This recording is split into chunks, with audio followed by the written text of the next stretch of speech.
अस्सलामुअलैकुम दोस्तों, आज की इस वीडियो में हम अल्लाह ताला के नाम अल हसीब के चंद खवास बयान करेंगे।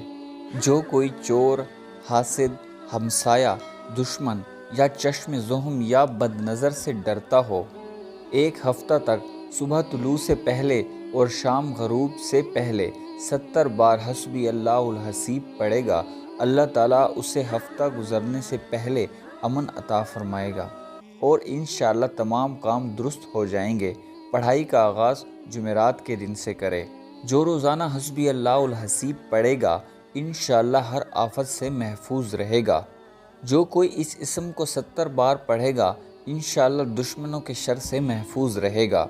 अगर कोई मुश्किल पेश आए तो एक हफ्ता तक रोज़ाना सुबह और शाम 145 बार पढ़े, इंशाअल्लाह मुश्किल आसान हो जाएगी। अगर किसी से हिसाब में तशद्दुद का अंदेशा हो या किसी भाई बिरादरी से किसी मामला में खौफ हो तो 7 रोज़ तक तुलुए आफ्ताब और गुरूब आफ्ताब से पहले 20 बार पढ़ लिया करे, इंशाअल्लाह फ़ायदा होगा।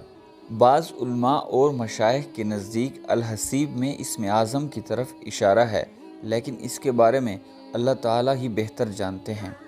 मज़ीद इस्लामिक मालूमाती वीडियोस के लिए हमारे चैनल को सब्सक्राइब ज़रूर कर लें और साथ में लगे बेल आइकन को प्रेस कर दें।